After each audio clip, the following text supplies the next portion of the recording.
At the tail end of last year, I told you that we were going to change things up a little for 2026. We're still going to make TEN, the news roundup show that happens every weekend.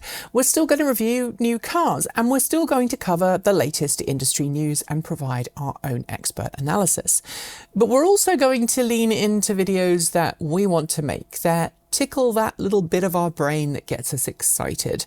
And for me, that means doing more nerdy stuff. That means more DIY upgrades for my F-150 Lightning and our Chevrolet Bolt EV. It means working more frequently on my Vectrix VX1 and learning a whole new set of software and hardware skills to get that bike back on the road so I can hopefully take it for a ride up Mount Hood. But today I'm going to focus on doing something that I have wanted to do for some time, and that is teaching the two JuiceBox EVSEs a new trick. For those who don't know, I have two JuiceBox EVSEs on the outside of my house, and thanks to some rather nasty enshittification of corporate structures a few years ago, they lost the ability to load share. That means have two charging stations sharing a single breaker in my house. But I've just taught them that trick again, because as I hope that you learned when you were at school, sharing is caring.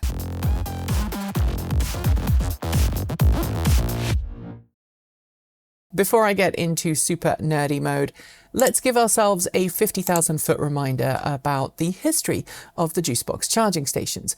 So the JuiceBox charging stations were designed by a company called eMotorWorks in California, and they were very popular with early EV adopters. They were popular because they started off open source, although they did eventually go closed source, but they were very robust, very well made. They were designed and built by an EV owner and engineer, and they also offered some pretty smart features. For example, you could dynamically adjust the current of your EV's charging session using a smartphone app. You could also tie it in with things like your solar power generation or how much energy your home was using.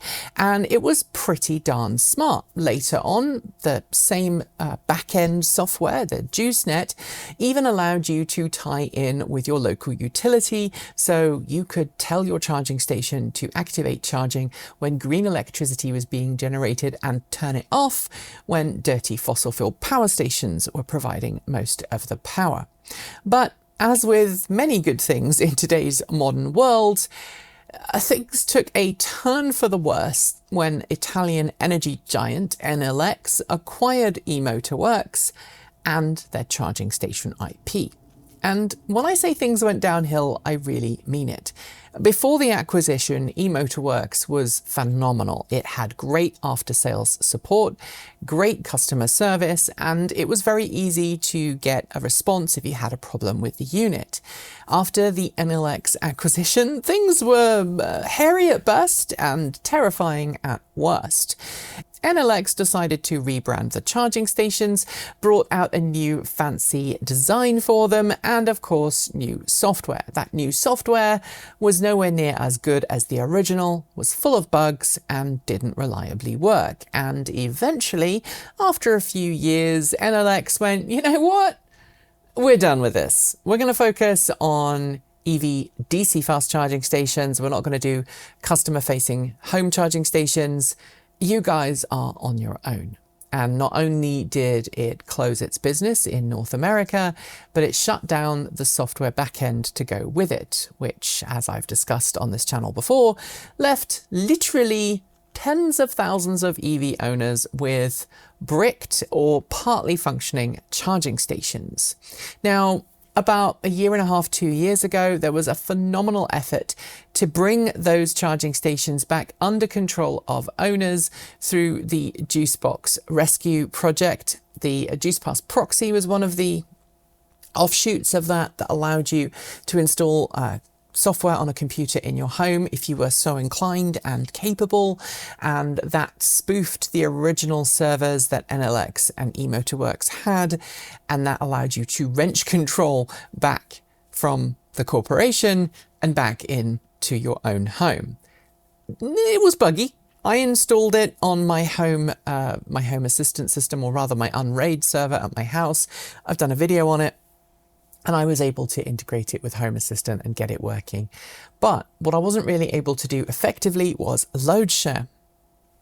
Then OpenEVSE came along, and OpenEVSE said, hey, we would like to support these charging stations to ensure they don't end up in landfill. All of the hardware inside them was pretty reliable. So the contactors, the main power contactors, that was good. The case was good. The charge cables themselves were good. And they were all pretty high quality, especially if you had one of the OG JuiceBoxes. And so OpenEVSE's team went, we're just going to design a drop-in replacement board, which you can still buy today, and you can drop in a replacement board for your version 1 or version 2 JuiceBoxes. Now, there are some later or more new JuiceBoxes that are still compatible with other third-party vendors out there, but I'm talking about what I call the original ones, the version 1s and version 2s. They are not supported by any exterior company as far as I am aware, and so we are still on our own. But last year I installed OpenEVSE hardware in our 2 JuiceBoxes, which allowed me to regain full control of them. But the thing I didn't gain control of was that dynamic load sharing that made JuiceBoxes so phenomenal when they were new. But over the holidays, I have been playing, and I've made use of Home Assistant, Node-RED, and some not great coding on my part to get load sharing working again. And that means that if someone is at my house and charging and somebody else turns up and plugs their car in, both vehicles can charge without breaking my breaker, without causing any fires, without having any problems. And what's more, I've built in some safety protocols so that if one of those stations goes offline, we still assume the worst case scenario, and that prevents the circuits from being overloaded. It's not foolproof, but it's definitely a proof of concept moving in the right direction. So I want to share these with you today. I want to tell you a little bit more about the system. But first, I want to give you a bit of a reminder that we are here because of you. YouTube is no longer paying our bills, and if you would like to support the channel and would like us to continue to make content on YouTube and also in the Fediverse on PeerTube, please consider supporting us at patreon.com/transportevolved from $1.50 a month. If you don't want to join us on Patreon, you can also send us Ko-fi. We have a PO box that you can send, even a PO box that you can send us money to. And there are also some other options that I'll talk about a little bit later on in the video. But let's have a look at my computer, and I'm going to explain all of the things going on here.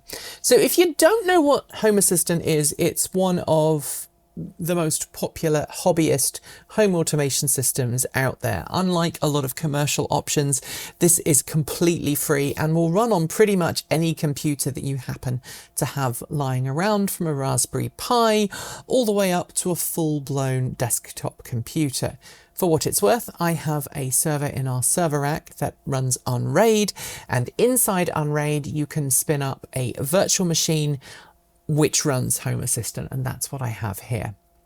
And Home Assistant, you can see at the bottom of one of the dashboards here, Home Assistant not only allows me to automate things in my home. So for example, I have an automation in my shower. So if someone is in the shower and the lights are on, the fan will automatically come on to make sure that we don't leave lots of moisture in the shower.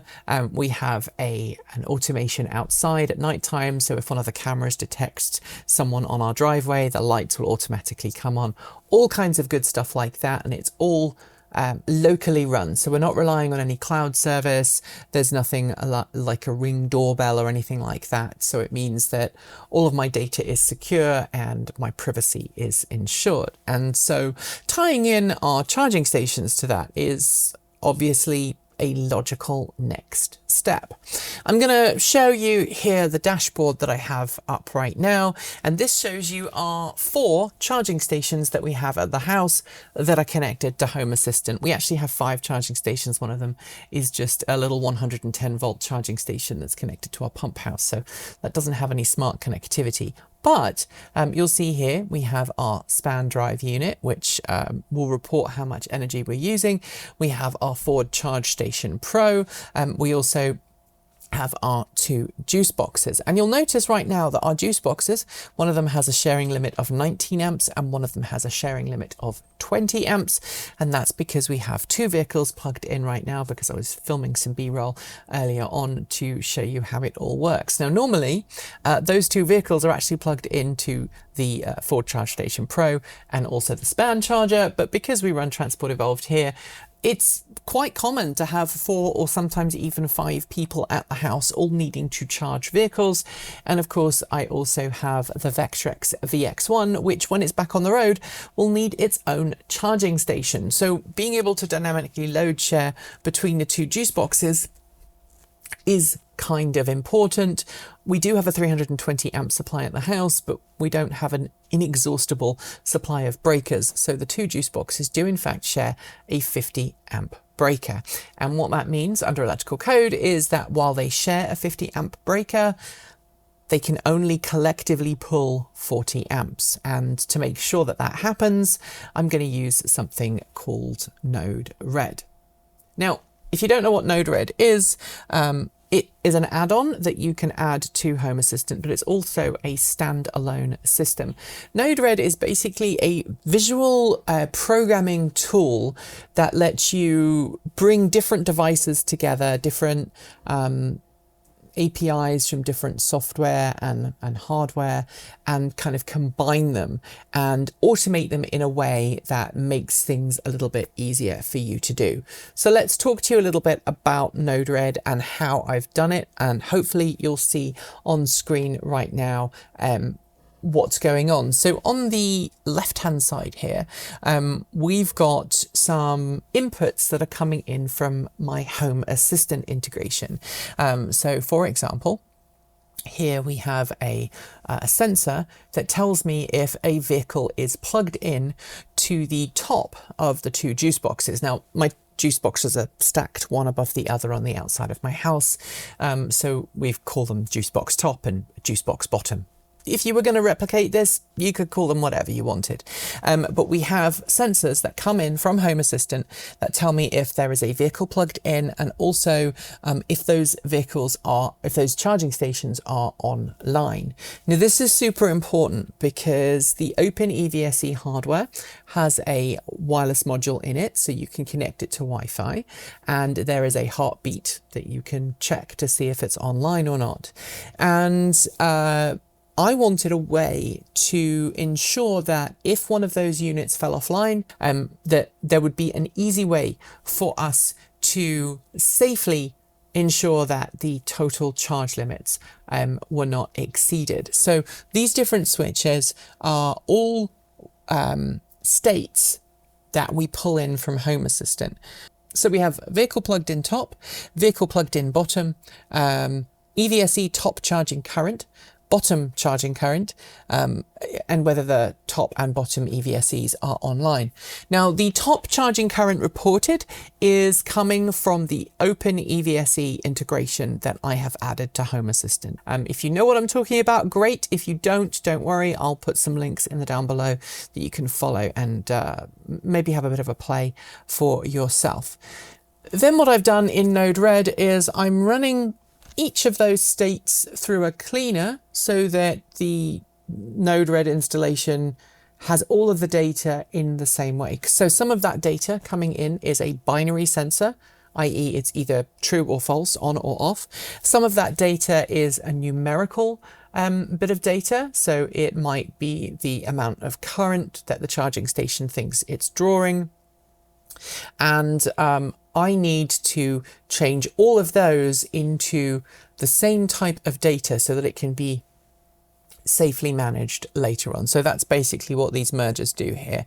I'll just show you one here. So literally all it's doing is it's setting the output message for that particular node so that when I combine them all a bit further down the process here, I'm creating a merged object of all of the different bits of data coming in, and when I spit that out, it's all in a predictable, expected format rather than different types of data, which could cause problems with the software further down.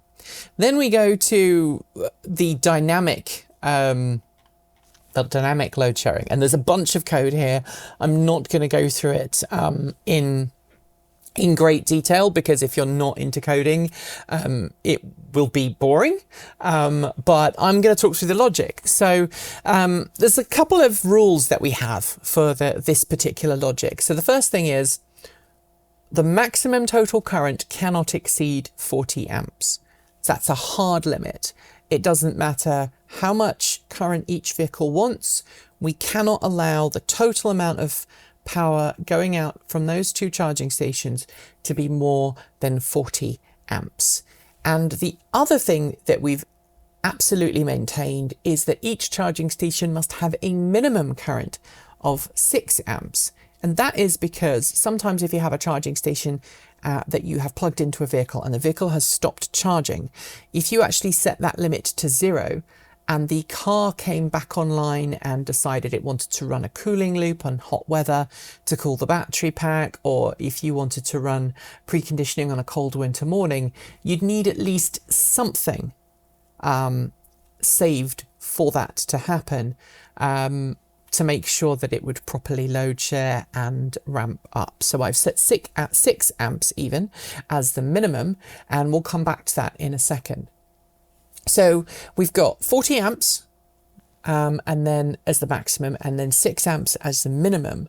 And then all of the logic based off of that takes the maximum amps, takes how much each charging station says it's currently drawing, and calculates the remaining amount of power that could be allocated, that is spare at that particular point, that could be allocated for a different charging station. And hopefully what you're seeing right now is a little bit of a screenshot of this software in action as it's trying to dynamically ramp each charging station based on what each vehicle needs and is trying to pull. Now, that would just give us plug in, get 20 amps if there are 2 cars, job's done. But what I wanted to do was to have a dynamic load adjustment. So what we've got is basically a hysteresis curve set up so that the logic looks at the amount of power that the car is drawing, that the charging station is providing, and compares that to how much current it has told the charging station, what the maximum current it is that it can draw. So imagine that the car wants 20 amps and the charging station is set to 20 amps. Well, the car will pull 20 amps and the charging station will give it 20 amps. Now, imagine that the other car plugged into the charging station has stopped charging and it's no longer pulling any power. So we've got one car that's pulling 20 amps, and we've got one car that's no longer charging, and so it's pulling 0 amps. But remember, we said that we were only going to have, or we were going to have a minimum of 6 amps, and that means that the remaining power left for the car that's still charging is going to be 40 minus 6 minus 20. So that remaining 14 amps can be sent to the car that is still charging, and this logic will ramp up the current so that the bottom car, if it's capable of pulling 34 amps, can pull 34 amps, while the top car just sits there and chills, or the bottom car, I can't remember which way around I explained it. But that's what this code does. It then sends a command out to each individual charging station going, okay, your maximum limit is this. Now, there are many ways I could do this, but I'm doing it using, let me double check here. I'm doing it using the OpenEVSE JuiceBox charge rate. There are a couple of other ways I could do it, but for this, I'm using the OpenEVSE JuiceBox charge rate, and I'm setting it as a hard limit. Now, in Home Assistant, I have a manual slider, so I can adjust that as I need to, and I can also pause the charging stations if I need to. So if someone rocks up at the house, for example, and they absolutely need as much charge as possible, I don't have to go downstairs and unplug the vehicle that's already plugged in and charging. I can just pause that charging station and then send all the power to the other vehicle. And ultimately, I want to be able to do that from within here. Right now, I can't do that. So it's going to be an iterative process to change the amount of power that each vehicle uses and takes. Right now, it's sort of bouncing around between 17 and 20 amps for each vehicle, and it's kind of doing this because each vehicle is fully charged and neither vehicle are pulling power, and so the algorithm has gone, well, neither of you are pulling power, so I'll set the limit to 20 amps. But if one of those cars was to start charging, it would ramp up to 20 amps, and then it would look at how much power was actually being pulled, how much power is available, and then dynamically adjust it from there. I don't think it's foolproof. I'm not saying that this will stop your electrical breaker from tripping, and obviously you should have a proper approved rated breaker in your electrical panel for your charging stations. But this definitely gives me a lot more confidence that nothing bad is going to happen. As for safeties, we've also built in a logic that says if one of those charging stations goes offline, the other station gets its current reduced to 6 amps. And the reason behind that is, imagine charging station A is pulling 34 amps, which would be the maximum that it could use under this system. It's pulling 34 amps, the other one is pulling 6 or maybe nothing. And then the one that's pulling 34 for some reason disconnects from the internet or disconnects from the home network, and the Node Red installation can't see it. What we then tell that system to do is automatically restrict the one that is still connected to 6 amps. And the reason behind that is that if, for example, there was nobody plugged into that top one and the bottom one went offline, there's no way to be sure what the limit for that charging station will be. And so we want to make sure that the one that is still online assumes, even if it isn't, but assumes that the other charging station is still taking full power. Now, eventually, I'm going to break that logic by adding in power consumption from somewhere else in the home. I'm using the power that the span panel reports because it runs through my span panel. I'm going to use the power that my span panel says is being pulled through the circuit to then figure out which charging station is pulling what, but I haven't got that far yet. And that is pretty much it. I'm sorry this is super nerdy. I don't feel like I've done a particularly good job explaining it, but I like it. I think it's a pretty cool system. I've got loads of debugging here. So the debug status is debug top, debug bottom. And I don't know if you can see it. There's not very clear text here, but this window on the right-hand side tells you how much the algorithm says that the charging station should have. And I should remind you that this is all happening in-house. I'm not relying on any cloud services to do that, so it's pretty secure. I actually have a lock on my charging stations. They're not allowed to go out to the internet to do stuff, so it would be kind of hard to do that.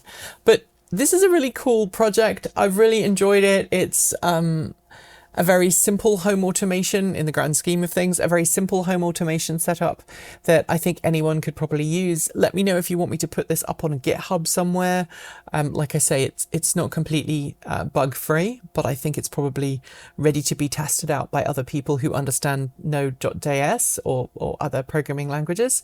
Yeah, that's pretty much for today's video. Thanks for watching. If you've made it this far, do let me know down below what your favorite home automation feature is, or perhaps what you would like to automate in your home if you don't have a home automation setup, because by letting me know that, you'll show that you've actually reached the end of this video. And that's kind of important because there are lots of people who like to make comments after like 10 seconds of watching. And those comments can be quite negative, whereas if you tell me those two things, I'll know that you've watched all the way through to the end, and that means a lot to me too. We are, of course, 100% independent, and if you'd like us to stay that way, there is a link in the down below for you to support us through Patreon from $1.50 a month, or you can join us on YouTube if you want to, although that's not so great. But if you join us through either of those methods, you'll join the list of names scrolling by right now. You can also send us money on Ko-fi, or you can buy some swag from our swag store. I know many of you loved the new t-shirt that I was wearing earlier this week, and it's available in our swag store. Also, please hit subscribe. I know YouTube won't tell you when we publish new videos, and it might just randomly unsubscribe you, but it does help. Also, why not give us a subscribe on PeerTube if you are so inclined, or you could join us in our Discord chat room where nerdy conversation like this will probably happen with fairly frequent regularity. Thanks for watching. Thanks for being the positive change that you want to see in the world. Thank you for being an awesome person. And until next time, keep evolving.